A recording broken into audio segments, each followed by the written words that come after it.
ನಮಸ್ಕಾರ ಫೋಕಸ್ 18 ಗೆ ಸ್ವಾಗತ. ನಾನು ಸೌಮ್ಯ ಮಡಲಿ. ಸಿದ್ದುಗೆ ಶಾಕ್, ಡಿಕೆಶಿಗೆ ಡಿಚ್ಚಿ, BJP master plan ready. 574 leaders, 10 ರಣತಂತ್ರ. ಕಮಲ ಪಡೆಯ ಸ್ಟ್ರಾಟಜಿ ಹೇಗಿದೆ? ರಾಜಾ ಹುಲಿಗೆ ಚಕ್ರವ್ಯೂಹ. ಏನಿದು ಹೈಕಮಾಂಡ್ ತಂತ್ರ? ಬಿಜೆಪಿ ಕಾರ್ಯಕಾರಿಣಿಯ ಅಜೆಂಡಾದಲ್ಲಿ ಏನೆಲ್ಲ ಇದೆ? ಮುಂಬರುವ ಚುನಾವಣೆಗೆ ಕಮಲ ಪಾಳ್ಯ ಯಾವ ರೀತಿ ಸಜ್ಜಾಗ್ತಾ ಇದೆ? ಇದುವೇ ಈ ಹೊತ್ತಿನ ಫೋಕಸ್ 18 ಬಿಜೆಪಿ ಕಾರ್ಯತಂತ್ರ.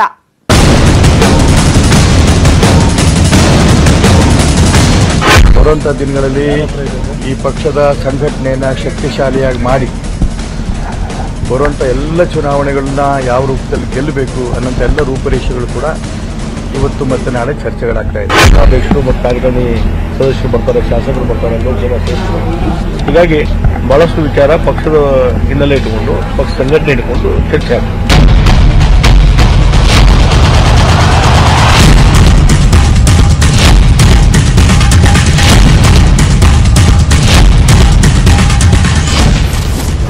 ಸಿದ್ದುಗೆ ಶಾಕ್, ಡಿಕೆಗೆ ಡಿಚ್ಚಿ, BJP master plan ready.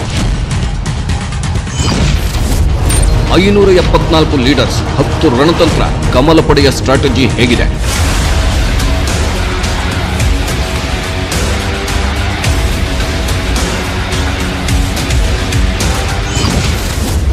Raja ಹುಲಿಗೆ ಚಕ್ರವ್ಯೂಹ. ಏನಿದು ಹೈಕಮಾಂಡ್ ತಂತ್ರ? ಪ್ರವಾಸ ಮಾಡ್ತಾ ಇದ್ದೇವೆ. ಪ್ರವಾಸ ಈಗಾಗಲೇ ಪ್ರಾರಂಭ ಆಗಿದೆ. ಖಂಡಿತವಾಗಿ ಅವರನ್ನು ಸೈಡ್ ಲೈನ್ ಮಾಡಿಲ್ಲ. ನಾವೆಲ್ಲರೂ ಒಟ್ಟಿಗೆ ಸೇರಿ ಕೆಲಸ ಮಾಡ್ತೀವಿ. ನಿಜ, ಮುಖ್ಯಮಂತ್ರಿಯವರೇ ನಮ್ಮ ಆ ಒಂದು ಶಾಸಕಾಂಗ ಪಕ್ಷದ ನಾಯಕರಾಗಿರೋ ಕಾರಣ ಅವರ ಹೆಸರು ಮುಂಚೂಣಿಯಲ್ಲಿರ್ತದೆ. No need of the green signal. BSY is the tallest leader amongst all parties in Karnataka.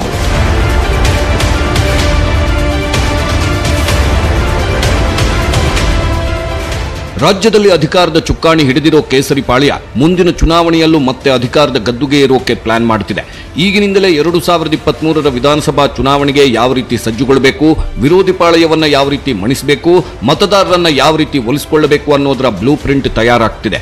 ಅಂದಹಾಗೆ ಈ ಮಾಸ್ಟರ್ ಪ್ಲಾನ್, ಗೇಮ್ ಸ್ಟ್ರಾಟಜಿ ಎಲ್ಲದಕ್ಕೂ ವೇದಿಕೆ ಸಜ್ಜಾಗಿದೆ.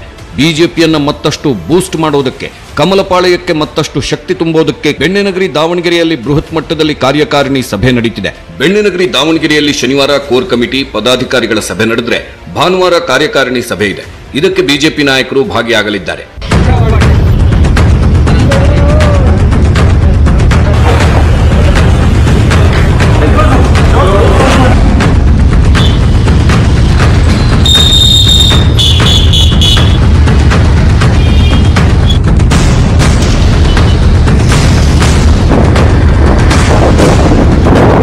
ಸಿದ್ದುಗೆ ಶಾಕ್ ಕೊಡೋದಕ್ಕೆ, ಡಿಕೆಶಿಗೆ ಡಿಚ್ಚಿ ಕೊಡೋದಕ್ಕೆ ಬಿಜೆಪಿ ಮಾಸ್ಟರ್ ಪ್ಲಾನ್ ರೆಡಿ ಮಾಡಿಕೊಂಡಿದೆ. 574 ಲೀಡರ್ಸ್, 10 ರಣತಂತ್ರದೊಂದಿಗೆ ಫೀಲ್ಡ್ಗೆ ಇಳಿದಿದ್ದಾರೆ. ಕಮಲ ಪಡೆಯ ಸ್ಟ್ರಾಟಜಿ ವಿರೋಧಿಗಳನ್ನೇ ಒಮ್ಮೆ ಶೇಕ್ ಮಾಡಿಬಿಡುತ್ತೆ. ಇನ್ನೊಂದು ಕಡೆ ರಾಜಾಹುಲಿಗೆ ಚಕ್ರವ್ಯೂಹ ಹೆಣೆಯಲಾಗಿದ್ದು, ಹೈಕಮಾಂಡ್ ರಣತಂತ್ರ ಎಲ್ಲರನ್ನೂ ನಿಬ್ಬೆರಗಾಗಿಸುತ್ತೆ. ಬೊಮ್ಮಾಯಿ ಸಿಎಂ ಆದ್ಮೇಲೆ ನಡೆಯುತ್ತಿರೋ ಮೊದಲ ಕಾರ್ಯಕಾರಿಣಿ ಸಭೆ ಇದಾಗಿದ್ದು ಕುತೂಹಲ ಕೆರಳಿಸಿದೆ. ಬಿಜೆಪಿ ಕಾರ್ಯಕಾರಿಣಿ ಸಭೆಗೆ ದಾವಣಗೆರೆ ಅಲಂಕಾರಗೊಂಡು ಸಜ್ಜಾಗಿದೆ. ಎಲ್ಲೇ ನೋಡಿದ್ರೂ ಕೇಸರಿ ಪಾಳ್ಯದ ಬಾವುಟಗಳೇ ರಾರಾಜಿಸುತ್ತಿದೆ.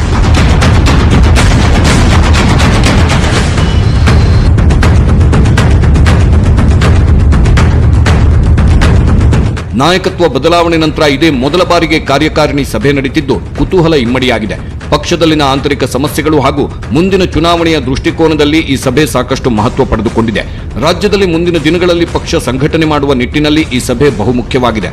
ಕಾರ್ಯಕಾರಿಣಿ ಸಭೆಯಲ್ಲಿ 108 ಲೆಕ್ಕಾಚಾರ ಹಾಕಿಕೊಳ್ಳಲಾಗಿದೆ.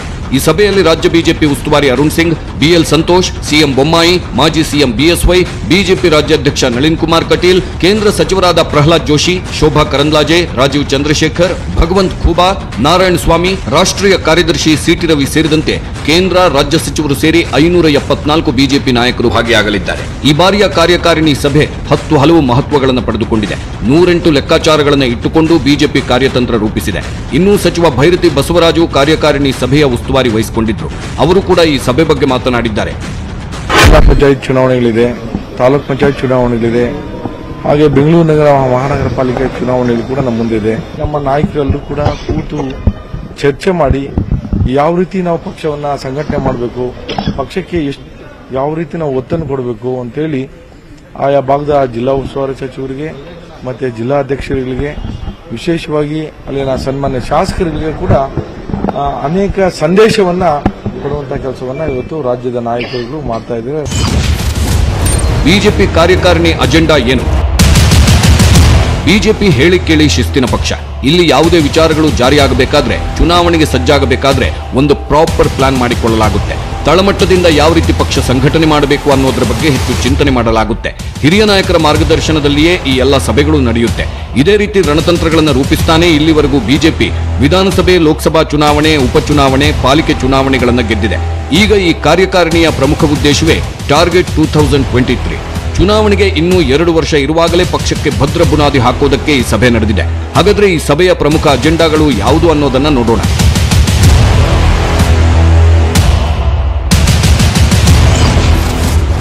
ಬಿಎಸ್ವೈ ರೀತಿ ಬೊಮ್ಮಾಯಿ ಮಾಸ್ ಲೀಡರ್ ಆಗಬೇಕು. ಬಿಎಸ್ವೈ ನಂತರ 2ನೇ ಹಂತದ ನಾಯಕರನ್ನ ಬೆಳೆಸುವುದು. ಬಿಎಸ್ವೈ ಬಿಜೆಪಿಯ ಮಾಸ್ ಲೀಡರ್ ಅನ್ನೋದ್ರಲ್ಲಿ 2 ಮಾತಿಲ್ಲ. ಕರ್ನಾಟಕದಲ್ಲಿ ಕಮಲಪಾಳ್ಯಕ್ಕೆ ಭದ್ರ ಬುನಾದಿ ಹಾಕಿದ್ದೇ ಕೇಸರಿ ಕಲಿ ಯಡಿಯೂರಪ್ಪ. ನಿರಂತರವಾಗಿ ಅವಿರತವಾಗಿ ದುಡಿದು ಬಿಜೆಪಿಯನ್ನ ಕಟ್ಟಿ ಬೆಳೆಸಿದ್ದಾರೆ. ಈಗಲೂ ರಾಜ್ಯ ಬಿಜೆಪಿ ಅಂದ್ರೆ ಬಿಎಸ್ವೈ ಹೆಸರು ಅಗ್ರ ಪಂಕ್ತಿಯಲ್ಲಿರುತ್ತೆ. ಬಿಎಸ್ವೈರನ್ನ ಸಿಎಂ ಸ್ಥಾನದಿಂದ ಕೆಳಗಿಳಿಸಬೇಕಾದಾಗಲೂ ಹೈಕಮಾಂಡ್ಗೆ ಇದು ಸುಲಭದ ಕೆಲಸವಾಗಿರಲಿಲ್ಲ. ಈ ಹಿಂದೆ ಬಿಎಸ್ವೈಗೆ ಪರ್ಯಾಯ ನಾಯಕರನ್ನ ತಂದು ಕೂರಿಸುವಲ್ಲಿ ಹೈಕಮಾಂಡ್ ವಿಫಲವಾಗಿತ್ತು. ಬಿಎಸ್ವೈರನ್ನು ಅಧಿಕಾರದಿಂದ ಕೆಳಗಿಳಿಸಿದಾಗ ಹೈಕಮಾಂಡ್ ಮುಂದೆ ಇದ್ದ ದೊಡ್ಡ ಸವಾಲೆ ಬಿಎಸ್ವೈಗೆ ಪರ್ಯಾಯ ನಾಯಕ ಯಾರು ಅಂತ. ಈಗ ಬೊಮ್ಮಾಯಿ ಸಿಎಂ ಆಗಿದ್ದಾರೆ. ಅವರಲ್ಲಿ ಬಿಎಸ್ವೈ ರೀತಿ ಮಾಸ್ ಲೀಡರ್ಶಿಪ್ ಕ್ವಾಲಿಟಿ ಇಲ್ಲ ಅನ್ನೋದು ರಾಜಕೀಯ ವಲಯದಲ್ಲಿ ಕೇಳಿಬರ್ತಿರೋ ಮಾತು. ಆದರೆ ಬಿಎಸ್ವೈ ರೀತಿಯೇ ಬೊಮ್ಮಾಯಿ ಕೂಡ ಮಾಸ್ ಲೀಡರ್ ಆಗಬೇಕು, ಪಕ್ಷವನ್ನ ಉತ್ತಮವಾಗಿ ನಡೆಸಿಕೊಂಡು ಹೋಗಬೇಕು ಅನ್ನೋದು ಕಾರ್ಯಕಾರಿಣಿಯ ಪ್ರಮುಖ ಅಜೆಂಡಾ.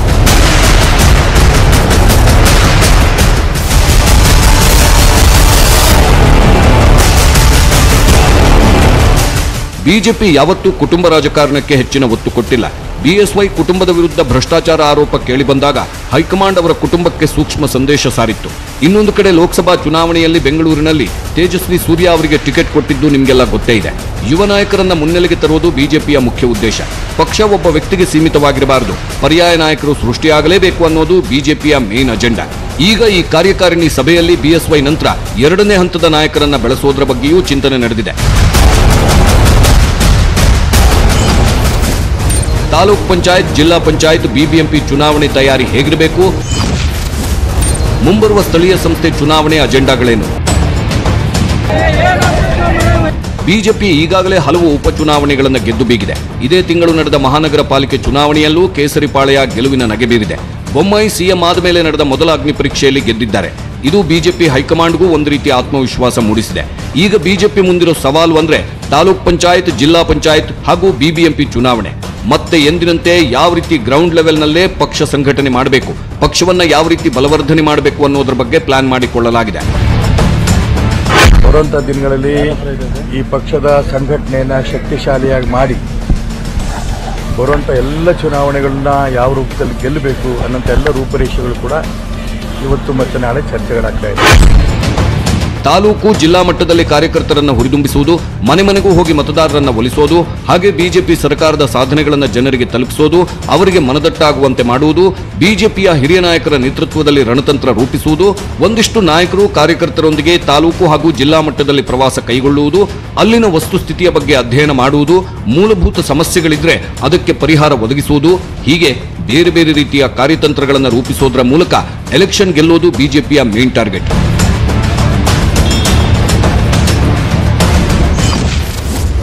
ಮನೆ ಮನೆಗೂ ಸರ್ಕಾರದ ಅಭಿವೃದ್ಧಿ ತಲುಪಬೇಕು, ಚುನಾವಣೆಗಳಲ್ಲಿ ಗೆಲ್ಲಬೇಕು, ಮತದಾರರನ್ನ ಒಲಿಸಿಕೊಳ್ಳಬೇಕು ಅಂದ್ರೆ ಪ್ರಮುಖವಾಗಿ ಸರ್ಕಾರದ ಅಭಿವೃದ್ಧಿ ಕಾರ್ಯಗಳು ಜನರಿಗೆ ತಲುಪಬೇಕು. ಜಿಲ್ಲಾ ಮಟ್ಟದಲ್ಲಿ, ಗ್ರಾಮೀಣ ಮಟ್ಟದಲ್ಲಿ ಅದೆಷ್ಟೋ ಜನರಿಗೆ ಸರ್ಕಾರದ ಕಾರ್ಯಗಳು, ಯೋಜನೆಗಳ ಬಗ್ಗೆ ಗೊತ್ತೇ ಇರೋದಿಲ್ಲ. ಹೀಗಾಗಿ ಕಾರ್ಯಕರ್ತರ ಮೂಲಕ, ನಾಯಕರ ಮೂಲಕ ಸರ್ಕಾರದ ಅಭಿವೃದ್ಧಿ ಕಾರ್ಯಗಳನ್ನ ಯಾವ ರೀತಿ ತಲುಪಿಸಬೇಕು ಅನ್ನೋದರ ಬಗ್ಗೆಯೂ ಚರ್ಚೆ ಆಗಿದೆ. ಮುಂದಿನ ಚುನಾವಣೆ ಹೊತ್ತಿಗೆ ಯಾವೆಲ್ಲ ರೀತಿಯ ಅಭಿವೃದ್ಧಿ ಕೆಲಸ ಆಗಬೇಕು, ಅದು ರಾಜ್ಯದ ಮೂಲೆ ಮೂಲೆಯನ್ನ ಯಾವ ರೀತಿ ತಲುಪಬೇಕು ಅನ್ನೋದರ ಬಗ್ಗೆ ಬ್ಲೂ ಪ್ರಿಂಟ್ ರೆಡಿ ಆಗ್ತಾ ಇದೆ.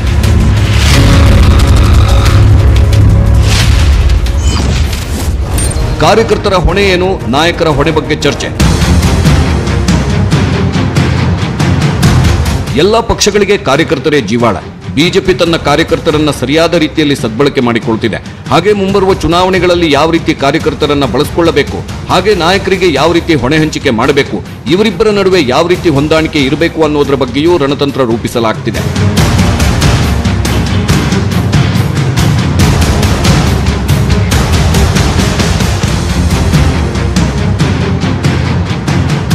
ವಿಧಾನಸಭೆ ಅಧಿವೇಶನದಲ್ಲಿ ಪ್ರತಿಪಕ್ಷ ನಾಯಕ ಸಿದ್ದರಾಮಯ್ಯ ಬಿಜೆಪಿ ಸರ್ಕಾರದ ವಿರುದ್ಧ ಹಿಗ್ಗಾಮುಗ್ಗಾ ವಾಗ್ದಾಳಿ ನಡೆಸಿದ್ರು.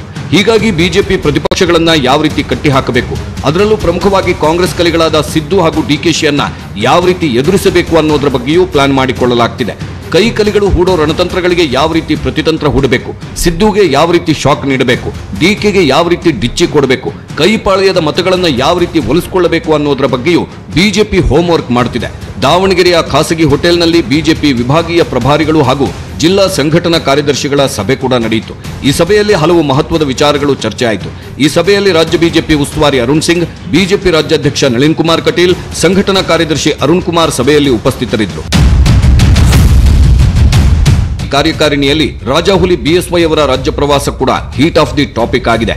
ಗಣೇಶ ಚತುರ್ಥಿ ನಂತರ ಬಿಎಸ್ವೈ ರಾಜ್ಯ ಪ್ರವಾಸ ಮಾಡುವುದಾಗಿ ಹೇಳಿದ್ರು. ಪಕ್ಷವನ್ನು ಬಲಪಡಿಸೋ ದೃಷ್ಟಿಯಿಂದ, ಮುಂದೆ ಪಕ್ಷವನ್ನು ಅಧಿಕಾರಕ್ಕೆ ತರೋ ದೃಷ್ಟಿಯಿಂದ ಯಾವ ರೀತಿ ಈಗಲಿಂದ ಕೆಲಸವನ್ನು ಮಾಡಬೇಕು ಅನ್ನೋದ್ರ ಬಗ್ಗೆ ಸಾಕಷ್ಟು ಚರ್ಚೆಗಳನ್ನು ಮಾಡುತ್ತೇವೆ. ರಾಜ್ಯದಲ್ಲಿ ನಾನಾಗಲಿ ನಮ್ಮ ಅಧ್ಯಕ್ಷರಾಗಲಿ ಉಳಿದ ಯಾವುದೇ ಮುಖಂಡರು ಓಡಾಡೋದನ್ನು ಪಕ್ಷದ ಸಂಘಟನೆಯನ್ನು ಬಲಪಡಿಸಿ ನಾಳೆ ಬರುವಂಥ ಚುನಾವಣೆಯಲ್ಲಿ 135 ಸೀಟ್ ಗೆಲ್ಲಬೇಕು ಅನ್ನೋ ದೃಷ್ಟಿಯಿಂದ ನಾವು ಪ್ರವಾಸ ಮಾಡ್ತಾ ಇದ್ದೇವೆ. ಪ್ರವಾಸ ಈಗಾಗಲೇ ಪ್ರಾರಂಭ ಆಗಿದೆ. ನಿಶ್ಚಿತವಾಗಿ ಬರೋ ಚುನಾವಣೆಯಲ್ಲಿ 135-140 ಸೀಟ್ ಗೆದ್ದು ಮತ್ತೊಮ್ಮೆ ಬಿಜೆಪಿನ ಅಧಿಕಾರಕ್ಕೆ ತರಕ್ಕೆ ಈಗಲಿಂದ ಎಲ್ಲ ರೀತಿಯ ಪ್ರಯತ್ನವನ್ನು ನಾವು ಮಾಡ್ತೇವೆ. ಯಡಿಯೂರಪ್ಪನವರ ರಾಜ್ಯ ಪ್ರವಾಸದ ಮೇಲೂ ಹೈಕಮಾಂಡ್ ಒಂದು ಕಣ್ಣಿಟ್ಟಿದ್ದು ಅವರ ಸುತ್ತವೇ ಒಂದು ರಣವ್ಯೂಹ ಹೆಣೆದಿದೆ. ಬಿಜೆಪಿ ಕಾರ್ಯಕಾರಿಣಿಯ ಹೈಲೈಟ್ಸ್ಗಳಲ್ಲಿ ರಾಜಾಹುಲಿ ರಾಜ್ಯ ಪ್ರವಾಸ ಕೂಡ ಒಂದು. ಯಡಿಯೂರಪ್ಪ ಏಕಾಂಗಿಯಾಗಿ ಪ್ರವಾಸಕ್ಕೆ ಬ್ರೇಕ್ ಹಾಕೋದಕ್ಕೆ